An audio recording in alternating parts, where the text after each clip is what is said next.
आज हम लोग पढ़ेंगे प्रभावशाली संप्रेषण कौशल। It means effective communication art of effective communication. It means हमारे अंदर वो कौन कौन सी कला आर्ट होनी चाहिए जिससे हमारी कम्युनिकेशन इफेक्टिव हो। हम लोग इंटरनेट यूज करते हैं अगर इंटरनेट में स्पीड ना हो तो फिर वो हमारे लिए बहुत वैल्यू नहीं करती है। सेम वैसे ही अगर हम कम्युनिकेट कर रहे हैं, बातें कर रहे हैं, अगर उसमें इफेक्टिवनेस ना हो, प्रभावशाली ना हो, तो फिर वो कम्युनिकेशन बहुत फ्रूटफुल नहीं होती है। आज इस चैप्टर में हम लोग देखेंगे कि कौन कौन से ऐसे फैक्टर हैं जिससे हमारी कम्युनिकेशन प्रभावशाली हो, इफेक्टिव हो। इसमें सबसे पहला है शब्द चयन, सिलेक्शन ऑफ वर्ड्स। हमें प्रभावशाली संप्रेषण के लिए लिखने या बोलने में अत्यधिक से शब्द का प्रयोग नहीं करना चाहिए। अगर हम लिख रहे हैं या किसी से बोल रहे हैं, बातें कर रहे हैं, तो हमें बहुत ज्यादा जटिल, fancy, modern, up to date words का यूज करने की जरूरत नहीं है, क्योंकि ये सारे वर्ड्स सामने वाले बंदे को जिनसे आप बात कर रहे हैं उनके लिए मुश्किल हो सकता है आपकी बात को समझना। तो जब बातों को समझना मुश्किल होता है तो फिर लेवल ऑफ इंटरेस्ट भी बात करने का कम होता है। और अगर दो इंसान आपस में बातें कर रहे हैं या कोई स्पीच डिलीवर कर रहा है, अगर सुनने वाले को उनकी बात समझ में ना आए तो फिर वो कम्युनिकेशन इफेक्टिव नहीं होती है। तो वर्ड्स का सिलेक्शन बहुत इजी वर्ड्स को सेलेक्ट करें, सिंपल वर्ड्स को सेलेक्ट करें, जो वर्ड्स डेली यूजेबल है या फिर कॉमनली बोला और समझा जाता है, ऐसे वर्ड्स का सेलेक्ट करने से, ऐसे वर्ड के चयन करने से हमारी कम्युनिकेशन ना सिर्फ आसान होती है बल्कि इफेक्टिव भी होती है। बड़े या जटिल शब्द पढ़ने या सुनने वाले को कंफ्यूज करते हैं। बहुत बड़े बड़े शब्द हों, जटिल शब्द हों, जार्गन का यूज किया गया हो, मुहावरे का यूज किया गया हो, तो ये तमाम चीजें समझने वाले के लिए एक मुश्किल पैदा करती है और उसको कंफ्यूज करती है। तो जब एक आदमी के लिए सुनना समझना मुश्किल हो जाएगा तो फिर उसके लिए बातें करना बहुत टफ होगा। तो कोशिश करें कि अपने वर्ड्स को सिंप्लीफिकेशन का ख्याल रखें। आसान और बोलचाल में प्रयुक्त किए जाने वाले शब्द संप्रेषण की रुचि को बढ़ाते और प्रभावशाली बनाते हैं। आसान वर्ड्स, यूज किए जाने वाले वर्ड्स जो कॉमनली नोन हैं, लोग यूज करते हैं, उसमें अगर हम बातें करते हैं तो हमारी संप्रेषण प्रभावशाली बनती है, इफेक्टिव बनती है, इसकी वैल्यूएशन होती है और साथ साथ हम जिनसे बात कर रहे हैं उनका लेवल ऑफ इंटरेस्ट भी बढ़ता है। नोट कर ले बात।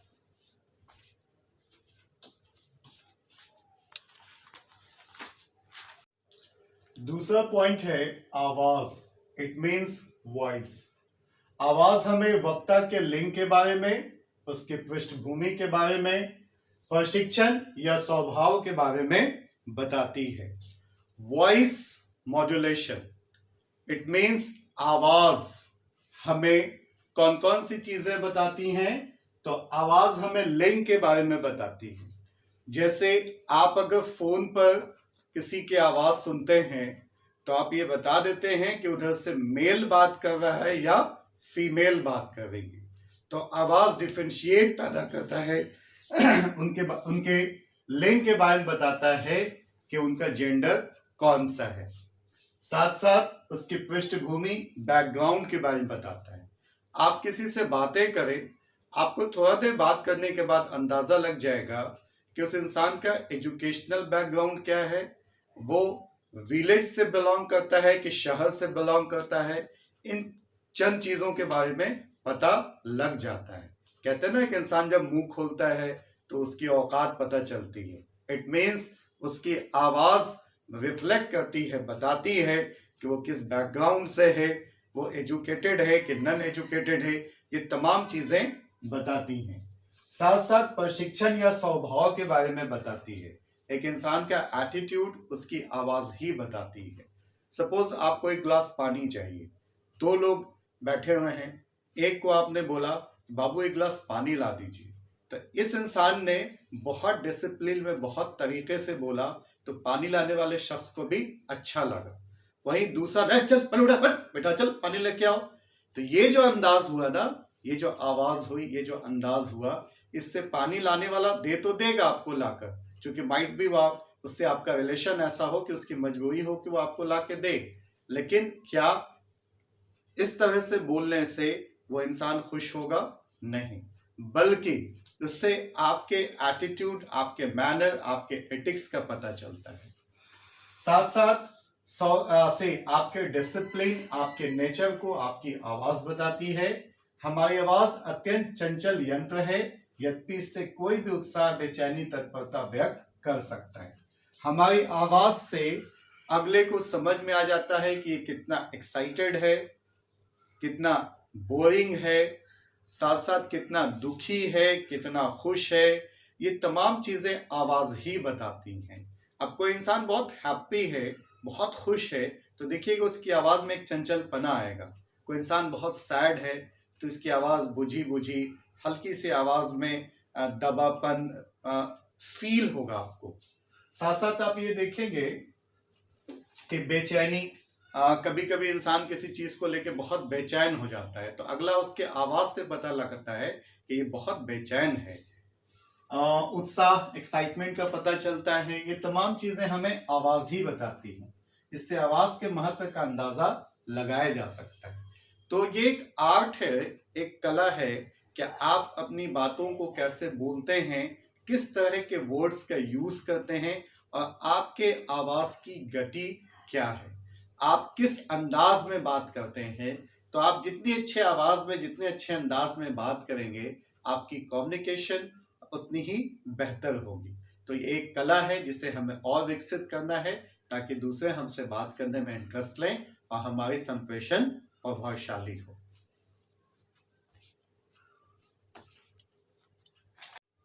आइए अब समझते हैं स्वर परिवर्तन को। हमें से ज्यादातर लोग बोलते समय लय का अत्यधिक उतार चढ़ाव करते हैं। इट मीन्स आवाज के में चेंजेस। हमें से ज्यादातर लोग देखिएगा जब बातें करते हैं तो बातों के अकॉर्डिंग हमारी आवाज में उतार और चढ़ाव आता है। जैसे कुछ महिलाओं को अगर रास की बात करनी होती है तो आप देखिएगा उनकी आवाज बहुत स्लो हो जाती है और वो धीरे धीरे एक दूसरे से बोलना शुरू करती है। आपने कानाफूसी वर्ड भी सुना होगा कि अगला सुन न ले आपकी बात, तो कुछ लोग बहुत धीरे धीरे एक दूसरे से बातें करना शुरू करते हैं, जिसको विस्परिंग भी बोलते हैं। तो आवाज में काफी उतार चढ़ाव आता है according to the need of that place. साथ साथ आप ये श्रोता का ध्यान आकर्षित करने के लिए आवश्यक है ताकि वह हम में रुचि रख सके। तो ये आवाज का उतार चढ़ाव किस वजह से आता है? ताकि सुनने वाला आपकी बातों को इंटरेस्ट लेकर सुन सके। जैसे आप गौर कीजिएगा कि जब कुछ फीमेल्स आपस में से धीरे धीरे बात करना शुरू करती हैं, कोई राज की बात या किसी की शिकायत करना शुरू करती हैं, तो आप देखिएगा उनकी आवाज में चेंजेस आता है, उनकी आवाज स्लो हो जाती है और दबी हुई होती है। इससे सुनने वाली महिला भी बहुत ध्यान देकर कि हाँ क्या बोले, ऐसे ऐसे करके शुरू करती है बात करना। और उनका लिसनिंग का जो लेवल है ना, उसका इंटरेस्ट बढ़ जाता है। क्यों? और ये चेंजेस क्यों आया? ये चेंजेस आया वॉइस के परिवर्तन से, आवाज के परिवर्तन से। जहां आवाज धीमे हुई, सामने वाली फीमेल को सिग्नल मिल गया कि अब कोई शिकायत या राज की बात डिस्कस की जाएगी, तो उनका लेवल ऑफ इंटरेस्ट बढ़ता है और वो भी बहुत ध्यान से सुनना शुरू करती है। क्रोध में हम ऊंचे स्वर में बोलते हैं। आप गौर कीजिएगा कि जब हम गुस्सा होते हैं तो हमारा स्वर चेंज हो जाता है, हमारी आवाज लाउड हो जाती है। हम किसी को डांटते हैं तो लाउड आवाज में डांटते हैं। आपने कभी किसी को ऐसे डांटते हुए सुना है, हे तुम क्या कर रहे थे, तुमको बहुत पीटेंगे? ऐसे नहीं, लोग ऐसे कभी डांटते हैं, तुम क्या कर रहे थे अजय, तुमको बहुत पीटेंगे। तो ये जो आवाज है ना, वो लाउड हो जाती है। क्यों? क्योंकि जब हम गुस्सा करते हैं तो हमारे स्वर में परिवर्तन आता है। जब गर्मा गर्म वार्तालाप हो रहा हो तो हमें स्वर के विभिन्न उतार चढ़ाव यानी पिच सुनाई देते हैं। जब कोई हॉट टॉक चल रहा हो, हॉट डिस्कशन चल रहा हो, तो देखिएगा उसमें आवाज का बहुत ज्यादा उतार चढ़ाव देखने को मिलता है। कभी किसी इंसान की आवाज बहुत सॉफ्ट हो जाती है, उसका पिच लो हो जाता है, कभी बहुत हाई हो जाता है, कभी चिल्लाकर बोलने लगता है, कभी मीडियम, कभी स्वर की जो रेंज है वो बहुत तेज हो जाती है, कभी लो हो जाती है। तो हॉट डिस्कशन में हमें स्वर की, आवाज की अलग अलग पिचेस पता चलती है। नोट करेगा।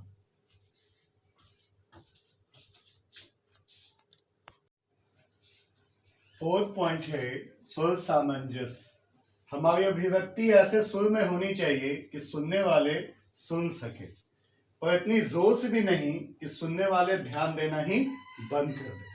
यानी हमारी कम्युनिकेशन, हमारी बातचीत की जो लाउडनेस है वो उतनी होनी चाहिए कि सामने वाला उसको आसानी से सुन सके, बट इतना जोर से भी नहीं कि सामने वाला सुनना ही बंद कर दे और वहां से चला जाए।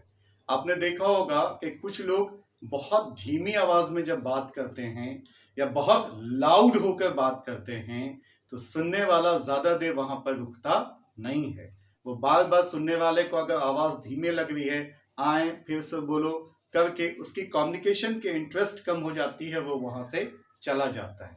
या कोई इंसान बहुत लाउड बोल रहा है, उसको बार बार मना करता है भाई थोड़ा धीमे बोलो, मैं सुन सकता हूँ आसानी से, बट उसकी अगर लाउडनेस कम नहीं हो रही है तो फिर वो ज्यादा देर तक कम्युनिकेशन नहीं कर पाता है। तो आपकी आवाज इस तरह की हो कि सुनने वाले को आसानी से वो सुनाई दे जा सके। अब अश्रोता यानी सुनने वाले समूह के आकार के अनुसार ही हमारा सुर तेज या धीमा होने चाहिए। हम कितने लोगों से कम्युनिकेट कर रहे हैं उसके अकॉर्डिंग हमारी आवाज की लाउडनेस होनी चाहिए। इसलिए आपने देखा होगा कि जब कोई बड़ी सभा की जाती है, जब रैली होती है से, तो बड़े बड़े साउंड स्पीकर लगाए जाते हैं ताकि सुनने वाले तक आपकी आवाज पहुंच सके। लेकिन जब छोटी सी मीटिंग है जहां पे आपको 8-10 लोग सुन रहे हैं तो वहां पे किसी स्पीकर की जरूरत नहीं होती है। यह डिपेंड करता है कि सुनने वाले की संख्या क्या है, उनकी तादाद क्या है। स्वर से हमारा सुर तेज या धीमा होना चाहिए। जितना ज्यादा श्रोता हो स्वर उतना ही ऊंचा होना चाहिए। सुनने वाले की तादाद जितनी ज्यादा होगी हमें उतने ज्यादा लाउड वॉइस की जरूरत होगी, जिसके लिए हम लोग से साउंड स्पीकर का यूज करते हैं, बड़े बड़े बॉक्सेस का यूज होता है जिससे आसानी से आवाज पहुंच सके। नोट कर ले बात।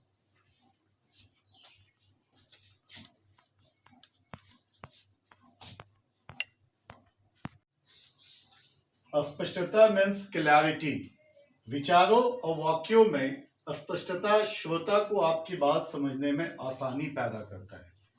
अगर आपके आइडियाज, आपके थॉट्स, आपके सेंटेंसेस बहुत इजी हैं, इजी अंडरस्टैंडेबल हैं, तो श्रोता जो आपकी बात सुन रहा है उसे समझने में बहुत आसानी होती है। और ये एक बहुत बड़ा आर्ट है इफेक्टिव कम्युनिकेशन के लिए, ये कला है किसी भी प्रभावी संप्रेषण के लिए, कि आपकी बातें इतनी क्लियर हो, इतनी बेहतर ढंग से उसको समझाया गया हो, बिल्कुल स्पष्ट हो कि दूसरा उसको आसानी से सुनकर समझ ले। यह संदेश की महत्वता को बढ़ाता है। अगर आपने कहीं पे कोई मैसेज भेजा, राइट, तो वो क्या करता है, आपके मैसेज की इंपॉर्टेंस को इंक्रीज करता है। क्या? आपका स्पष्ट संदेश। इट मीन्स उसमें जो विचार रखी गई है, जो बातें बताई गई हैं, अगर वो बिल्कुल क्लियर हो और सही ढंग से बताई गई और समझाई गई हो तो यह आपके मैसेज के इंपॉर्टेंस को बढ़ाती है, उसकी महत्वता को बढ़ाती है। स्पष्ट विचार से श्रोता में रुचि पैदा होती है। अगर आपके विचार बहुत क्लियर हो, दूसरों को आसानी से समझ में आ रही है, चीज़ों को आपने डिटेल में बताया है और कन्विंसिंग मोड में हो, तो ये आपके विचार को एक महत्वता तो देती ही है, साथ साथ श्रोता में इंटरेस्ट बिल्डिंग भी पैदा करती है, उसकी रुचि को काफ़ी बढ़ाती है, जो कि किसी भी इफेक्टिव कम्युनिकेशन के लिए बहुत इम्पॉर्टेंट है।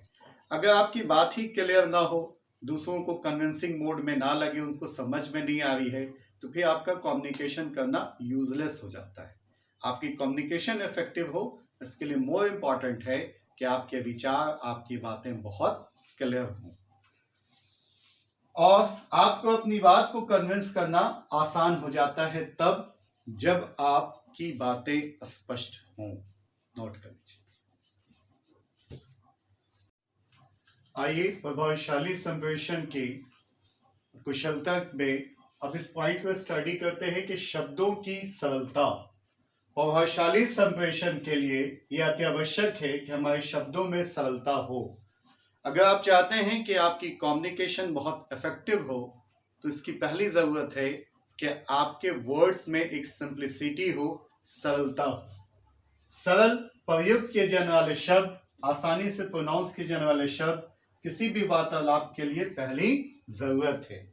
किसी भी वार्तालाप के लिए, कन्वर्सेशन के लिए, किसी स्पीच के लिए जो पहली नीड है, जो प्राइम रिक्वायरमेंट है, वो है कि हमारे वर्ड्स इजी हों, हमारे वर्ड्स सिंपल हों, हमारे वर्ड्स को आसानी से प्रोनाउंस किया जा सके जिससे सामने वाले को समझने में आसानी हो। हम कन्वर्सेशन करते हैं, हम बातचीत करते हैं, किसी से अपने विचारों को उसके साथ बांटते हैं, अपनी थॉट्स, फीलिंग्स और इंफॉर्मेशन को शेयर करते हैं। अगर हमारा शेयर करने का प्रोसेस ही आसान ना हो, उसमें यूज किए जाने वाले वर्ड ही सिंपल ना हो, वैसे वर्ड यूज किए गए हों जो दूसरों को आसानी से समझ में आ जाए, आसानी से प्रोनाउंस हो, तो हमारी कम्युनिकेशन फ्रूटफुल होती है।